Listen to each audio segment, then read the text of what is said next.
السلام علیکم دوستو، کیا حال ہے؟ ٹھیک ہو؟ بسم اللہ الرحمن الرحیم۔ آج تاریخ ہے 4 مئی 2020۔ یو اے ای میں کرونا کی جو اپڈیٹ ہیں وہ ہے 36,359 اور ریکور جو کیسز کے ساتھ ہے وہ ہے 19,153۔ جو ڈیتھ ہوئی ہیں 270۔ اس طرح ورلڈ میں جو صورتحال ہے کیسز کی وہ ہے 62,87,771 اور جو ریکور کیسز ہیں وہ ہے 26,92,528 اور ڈیتھ کی جو تعداد ہے وہ ہے 3,79,941۔ اور جو پاکستان میں صورتحال یہ ہے کہ کیسز کی جو تعداد ہے وہ ہے 80,463 اور ریکور کیسز کی تعداد ہے 28,923 اور ڈیتھ جو ہوئی ہیں وہ ہے 1,688۔ یہ کرونا کی صورتحال ہے۔ پاکستان میں کرونا کی صورتحال بہت پیچیدہ ہو چکی ہے اور دن بدن کیسز بڑھتے جا رہے ہیں اور اموات کی تعداد بھی بڑھتی جا رہی ہے۔ اس کی وجہ یہی ہے کہ ہم لوگ احتیاط نہیں کر رہے، تو ہمیں احتیاط کرنی چاہیے، SOP پر عمل کرنا چاہیے جیسا گورنمنٹ ہمیں بتا رہی ہے، ڈاکٹر بتا رہے ہیں۔ تو تمام جو میڈیکل سٹاف ہے وہ بھی متاثر ہو رہا ہے کرونا سے، اور ہمارے تقریباً کافی سارے ڈاکٹر ہیں، جس میں نرسنگ ہیں، جس میں میڈیکل سٹاف ہے، وہ بھی اس وبا سے متاثر ہو چکا ہے اور کہیں کی اموات بھی ہو چکی ہے۔ اب ہمارے جو سیاسی سیٹ اپ ہے ان میں کئی MLA، کئی MP اور کئی وزیر بھی اس میں افیکٹو ہو چکے ہیں، تو کوئیوں کی ڈیتھ بھی ہو چکی ہے۔ تو بہرحال یہ اچھی خبر نہیں ہے، تو ہمیں سوچنا چاہیے اس بارے میں، سیریسلی سوچنا چاہیے، اس کو ایزی نہیں لینا چاہیے۔ جس نے پوری دنیا کی اکنامیکل پاور کو ڈبو دیا، یعنی امریکہ، برطانیہ، فرانس، رشیا، سب کو ڈبو دیا اور سب کو ایک لائن میں کھڑا کر دیا، تو وہاں پاکستان کیا چیز ہے؟ پاکستان کے پاس اتنا سرمایہ نہیں ہے، میڈیکل سٹاف نہیں ہے، میڈیکل اکوپمنٹ نہیں ہے، میڈیکل جو سامان ہے ہمیں اس کے بچاؤ کے لیے وہ سامان نہیں ہے، ہمارے پاس وینٹیلیٹر نہیں ہے، تو یہ تمام چیزیں ہمارے پاس نہیں ہیں۔ پھر بھی ہم لوگ نے کنٹرول کیا ہوا ہے، لیکن اس سے بہتر سے بہتر رزلٹ حاصل کرنے کے لیے ہمیں زیادہ پابندیوں کا سامنا کرنا پڑے گا۔ ہو سکتا ہے ہمیں لاک ڈاؤن کی طرف جانا پڑے۔ دوستو، یہ تھی کرونا کی صورتحال۔ اگر میری ویڈیو پسند آئے لائک کیجئے، سبسکرائب کیجئے اور بیل آئیکن کو دبانا مت بھولیے، اور ویڈیو پسند آئے تو تھوڑا کمنٹس بھی دیجیے، شیئر ضرور کیا کیجیے اور کمنٹس بھی ضرور دیں اور سبسکرائب بھی ضرور کریں۔ بیل آئیکن کا مطلب یہ ہوتا ہے کہ تازہ ترین ویڈیو آپ کو موصول ہوتی رہے۔ باقی بین الاقوامی صورتحال کے بارے میں سب سے پہلے ہم پاکستان کی طرف آیا جاتے ہیں۔ پاکستان کے وزیر اعظم عمران خان صاحب اور چیف آف آرمی اسٹاف صاحب باجوہ صاحب نے کل جو ہے ہمارے ISI کے ہیڈ آفس کا دورہ کیا۔ جب ISI یا GHQ کا وہ دورہ کرتے ہیں یا وہ کسی میٹنگ میں جاتے ہیں تو اس کا مطلب ہے کہ خاص جو میٹنگ ہوتی ہے، جو ہائی لیول کی میٹنگ ہوتی ہے، اس کو اٹینڈ کرنا ہوتا ہے۔ تو اس کا مطلب یہ ہوتا ہے کوئی ملک کے بارے میں کوئی خاص میٹنگ ہے یا خاص سیکورٹی رسک ہے یا خاص ایسی بات ہے جس کو باہر آنا ضروری نہیں ہے، بلکہ وہ بڑوں کی میٹنگ ہوتی ہے۔ تو اس میٹنگ کے لیے وہ گئے تھے۔ صاف ظاہر ہے، آپ کو معلوم ہے کہ ہمارے بارڈر پر جنگی صورتحال ہے، سیکورٹی رسک ہے، اور دوسری بات یہ ہے کہ ہمارے اندرونی جو حالات ہیں وہ بھی ٹھیک نہیں ہیں، خلفشار ہے۔ تو اس بارے میں میٹنگ تھی، یعنی سیکورٹی کے بارے میں میٹنگ تھی، جس کو وزیر اعظم اور چیف آف آرمی اسٹاف نے اٹینڈ کیا، اور ISI کے ہیڈ آفس گئے جہاں ISI کے ڈائریکٹر تو بھی موجود تھے، کیونکہ پچھلے دنوں جو ایسی بڑی بڑی میٹنگ ہوتی تھی وہ لیک ہو جایا کرتی تھیں، جس میں ایک دفعہ نواز شریف دور میں بھی ہوا اور زرداری دور میں بھی ہوا، تو یہ بہتر نہیں سمجھا گیا۔ اب چونکہ کوئی بھی ایریا ایسا نہیں ہے جو ہمارے دشمن کی جو کیمرہ ہیں یا ان کے غداروں سے محفوظ نہ ہو، لہذا واحد ادارہ رہ گیا ہے آرمی، جو ہمارے دشمن سے اور ان کی جو وہ یعنی غدار ہیں ان سے محفوظ ہے۔ ہمارے ISI ہیڈ آفس اور GHQ دونوں ہماری جو دشمن ہے، ہمارے جو مخالف ہے، ان کے جاسوسوں سے محفوظ ہیں۔ ہماری اسمبلیاں یا ہماری عدلیہ تو ویسے ہی محفوظ نہیں ہے، لہٰذا یہ دونوں ادارے جو ہیں اس وقت محفوظ ہیں، اس لیے کوئی خاص میٹنگ ہوتی ہے تو وزیر اعظم صاحب وہاں جاتے ہیں اور وہ میٹنگ ختم کرتے ہیں۔ تو اس بات کو سمجھ لیجئے کہ ہمارے ملک میں حالات برابر نہیں ہیں، ایک تو کرونا ہے، دوسرا ٹڈی دل ہے، اور تیسرا یہ سیکورٹی رسک ہوگا۔ سیکورٹی رسک کا مطلب ہے انڈیا کے بارڈر پر جنگ کے بادل منڈلا رہے ہیں۔ ہمارے دشمن کو تکلیف کیا ہے؟ ہمارے دشمن کو اور بین الاقوامی دنیا کو تکلیف یہ ہے کہ پاکستان اسلامی دنیا کا سب سے پہلا جو ہے وہ اٹامک کنٹری ہے، وہ ایٹم بم بنانے والا ملک ہے، میزائل ٹیکنالوجی سے لیس ہے اور آرمی دنیا کی بہترین ہے۔ تو دشمن کو یہ خدشہ ہے کہ اگر یہ سی پیک یعنی چائنا اکنامک کوریڈور، چائنا پاک اکنامک کوریڈور اگر کامیاب ہو جاتا ہے تو پاکستان نہ صرف ڈیولپ ہوگا بلکہ ایک اسلامی سپر پاور کنٹری بن جائے گا اور خود کفیل ہو جائے گا، کسی کے پاس اس کو امداد کے لیے نہیں جانا پڑے گا، بلکہ یہ پاکستان کی ترقی کی شاہراہ سمجھی جائے گی۔ کہنے کو تو یہ ایک سڑک ہے، یہ ایک روڈ ہے، ایک ریلوے ٹریک ہے، لیکن اس کے پیچھے بہت بڑے ترقی کے چانس ہیں ہمارے پاس۔ تو یہی چیز جو ہے ہمارے دشمنوں کو پسند نہیں آ رہی ہے، وہ یہ چاہتے ہیں کہ سبوتاس ہو، اور اسی کو سبوتاس کرنے کے لیے ہمارے دشمن ممالک نے گٹھ جوڑ کیا تھا، انڈیا، امریکہ اور اسرائیل، ان تین ملکوں کا گٹھ جوڑ تھا، جس کی وجہ سے یہ لوگ اس منصوبے کو ڈسٹرب کرنا چاہتے تھے، اور اسی کا وہ لنک ہے کہ جس کے ذریعے وہ ہمارے شمالی علاقہ جات ہو گئے، یہ بھاشا ڈیم کا ایریا ہو گیا، گلگت بلتستان ہو گیا، ان پر قبضہ کرنا چاہتے تھے، اور جس کی وجہ سے انہوں نے جنگ کی پلاننگ کی تھی۔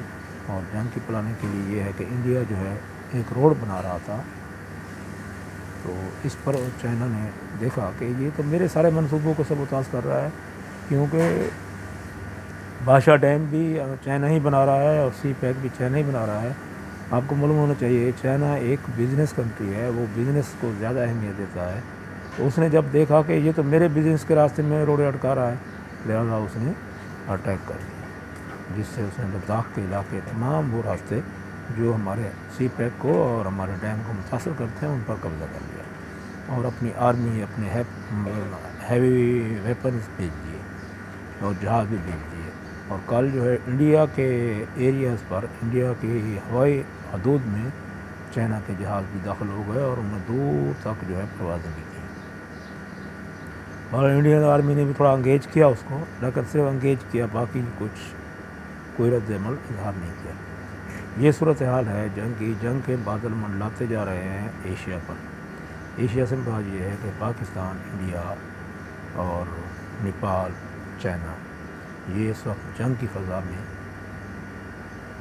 ہیں اور ان پر جنگ کی فضا چھائی ہوئی ہے، اور جس سے ہمارے دشمن ممالک ایک ساتھ ہو چکے ہیں۔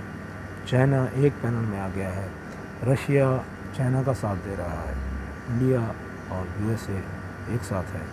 یو ایس اے یہ چاہتا ہے کہ اس علاقے میں چھیڑ خانی کروں اور بعد میں اس کو مالی امداد دوں انڈیا کو، لیکن انڈیا یہ چاہتا ہے کہ مجھے چائنا سے جنگ نہ کرنی پڑے، کیونکہ چائنا اس کا ہمسایہ ملک ہے، جتنا چائنا نقصان پہنچائے گا انڈیا کو اتنا امریکہ کور نہیں کر پائے گا، تو لہٰذا انڈیا نہیں چاہتا کہ میرے کو چاروں طرف سے گھیرا جائے اور چاروں طرف سے مجھے جنگ چھیڑنی پڑے۔ نیپال بھی سرحد پہ یہی شور مچا رہا ہے کہ کچھ علاقے میرے انڈیا کے قبضے میں ہیں، میں بھی واپس لوں گا۔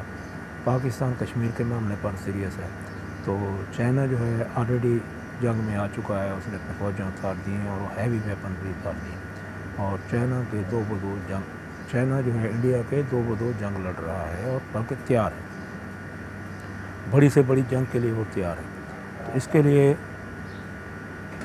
میں یہ کہتا ہوں کہ پاکستان کے حالات بہتر نہیں ہیں، اور کل ایک ڈرامہ ہوا جو فلمی ڈرامہ کہلاتا ہے، یعنی فلم کی طرح جو سین ہوا، تو آپ نے سنا ہوگا فلموں میں جب کوئی ہیرو کو عدالت میں داخل کرنا ہوتا ہے، تمام پابندیوں کے باوجود جناب اس کے ہواری آ جاتے ہیں، ہواری یعنی اس کے چاہنے والے آ جاتے ہیں اور اس کو پولیس کی گرفتاری سے پہلے جناب اس کو عدالت میں پیش کرتے ہیں، یا دشمنوں کے وار سے بچانے کے لیے اس کو سیکورٹی فراہم کرتے ہیں، اور سیکورٹی فراہم کرنے کے بعد اس کو عدالت میں پیش کرتے ہیں۔ یہی حال ہوا، یہی سین بالکل سیم، یہی فلمی سین بنایا گیا اور پولیس کو شہباز شریف کے گھر تک جانے دیا گیا، لیکن وہاں شہباز شریف صاحب نہیں تھے۔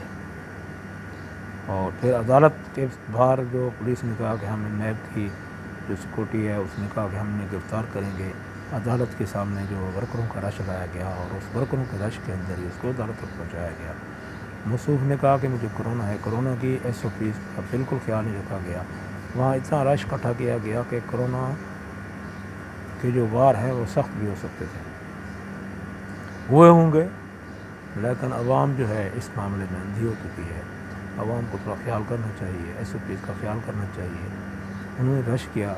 موصوف فرما رہے ہیں کہ مجھے کرونا ہو سکتا ہے اگر میں رش میں تشریف لے کر گیا، اور جج کتنے ہوتے ہیں، 2-4 آدمی ہوتے ہیں، لیکن موصوف نے پورا ڈرامہ رچایا اور اس ڈرامے میں کامیاب ہوا، اور اس میں اس ڈرامے کا جو ساتھ ہے ہماری عدلیہ نے دیا۔ میں کئی ویڈیو میں بتا چکا ہوں کہ ہماری عدلیہ کے اندر بھی غدار بیٹھے ہوئے ہیں۔ جہاں ہمارے پولیٹیشین، ہماری اپوزیشن غدار ہے، وہیں پر عدلیہ کے اندر بھی کچھ غدار بیٹھے ہوئے ہیں، وہ دشمنوں کے اشارے پر چل رہے ہیں۔ اب یہ پلاننگ کیا ہے؟ شہباز شریف اگر گرفتار ہو چاہتے تو وہ جو ہے سیاسی جو ہلچل ہے اس میں حصہ نہ لے پاتے۔ اب سیاسی ہلچل یہ ہے کہ ایک طرف آٹا چینی کے بحران کی جو رپورٹ ہے وہ شائع ہو چکی ہے، اس میں ایکشن لیا جا رہا ہے۔ دوسری طرف عدلیہ کے جج ہیں قاضی فیض عیسیٰ صاحب، ان کے خلاف کیس کھول دیا گیا ہے۔ اب کل جو ہے ججوں کے ریمارکس یہ تھے کہ آپ کو کس نے اجازت دی ہے، گورنمنٹ کو کیا ضرورت پڑی ہے کہ ہماری جائیدادوں کے بارے میں پڑتال کرے۔ موصوف کو یہ معلوم نہیں ہے کہ وہ ایک گورنمنٹ ملازم ہے۔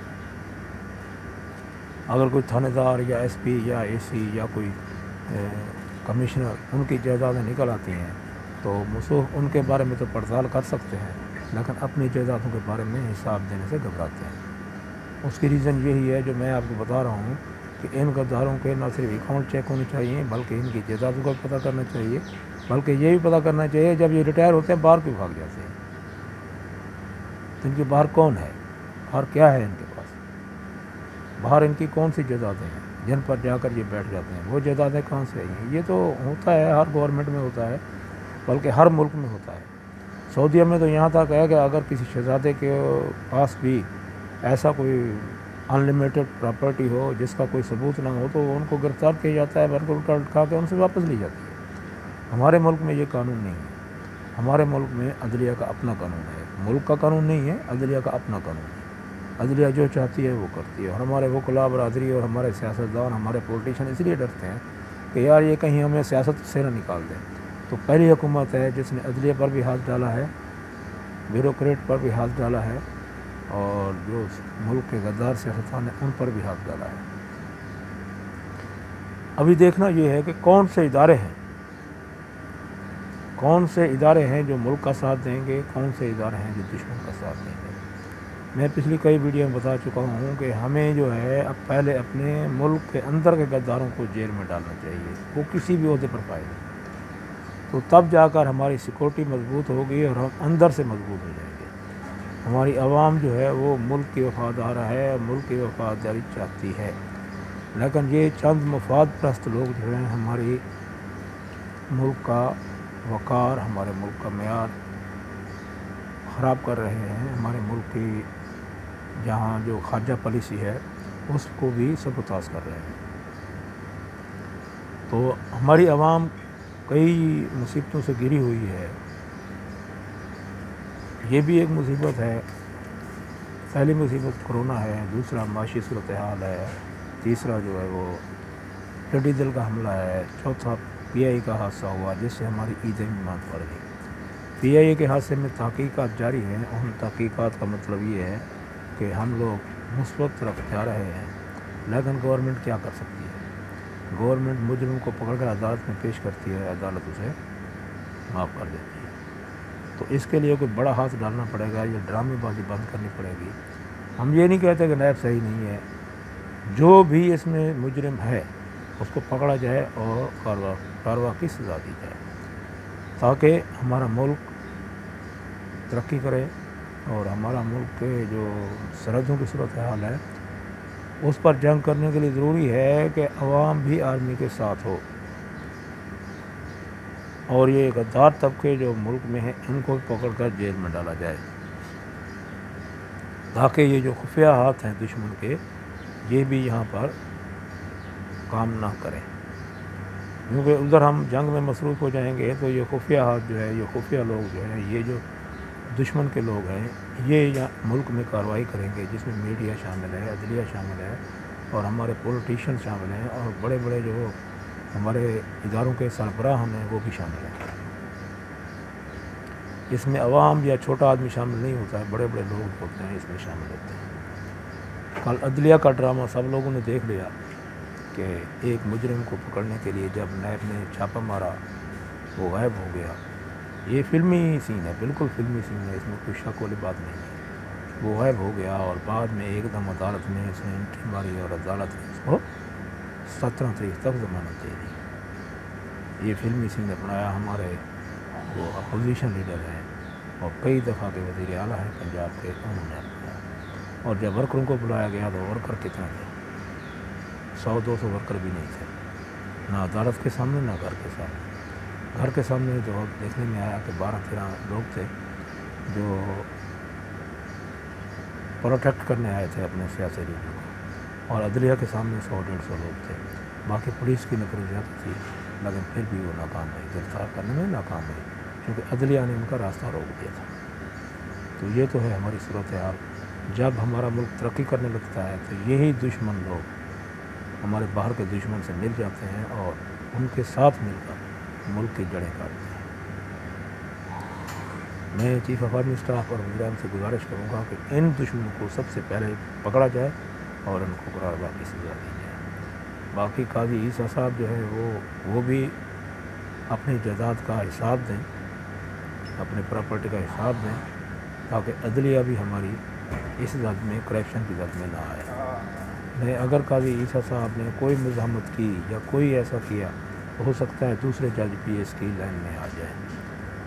یہ ٹھیک ہے کہ پولیس اور عدلیہ اپنے ساتھیوں کو پروٹیکٹ کرتی ہے، ہماری عدلیہ بھی قاضی صاحب کو پروٹیکٹ کرے گی اور وہ اس کا ساتھ دے گی، گورنمنٹ کا ساتھ نہیں دے گی، بلکہ ہماری گورنمنٹ اور ہماری وکلا برادری اور ہمارے جو بڑے بڑے سرمایہ دار لوگ ہیں وہ ڈرتے اس لیے ہیں کہ عدالت جو ہے اس کو اپنا ذاتی کیس بنا لیتی ہے، ملکی کیس نہیں بناتی بلکہ ذاتی کیس بنا لیتی ہے اور ذاتیات پر حملے کرتی ہے، اور اگر کوئی بولتا ہے تو اس کو توہین عدالت میں اندر ڈال دیا جاتا ہے۔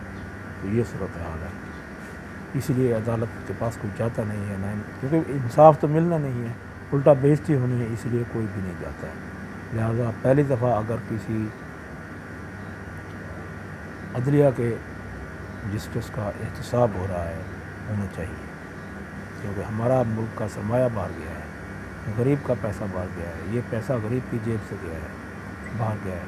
کسی جج کو پرمیشن نہیں ہے کہ وہ باہر ملک میں جا کر جائیداد بنائے، خصوصی میٹنگ اٹینڈ کرے، اور خاص طور پر جب سیاستدانوں کے کیسز جو ہے عدالت میں چل رہے ہوں اور وہ ان سے خفیہ ملاقاتیں کریں۔ ٹھیک ہے، ہمارے ملک کی یہی صورتحال ہے، جو کام نہیں ہونا ہوتا وہ ہمارے ملک میں ہو جاتا ہے، یہ نہیں ہونا چاہیے۔ لہذا خیال رکھیں، اپنا خیال رکھیں۔ کورونا کے بارے میں یہ ہے کہ احتیاطیں اپنائیں اور ان احتیاطوں پر عمل کرتے ہوئے اپنے آپ کو سیف کریں۔ Please be safe. میری ویڈیو پسند آئے لائک کریں، شیئر کریں، سبسکرائب کریں اور بیل آئکن کا بٹن دبائیں اور کمنٹس بھی دیں۔ ٹھیک ہے، اوکے، اللہ حافظ۔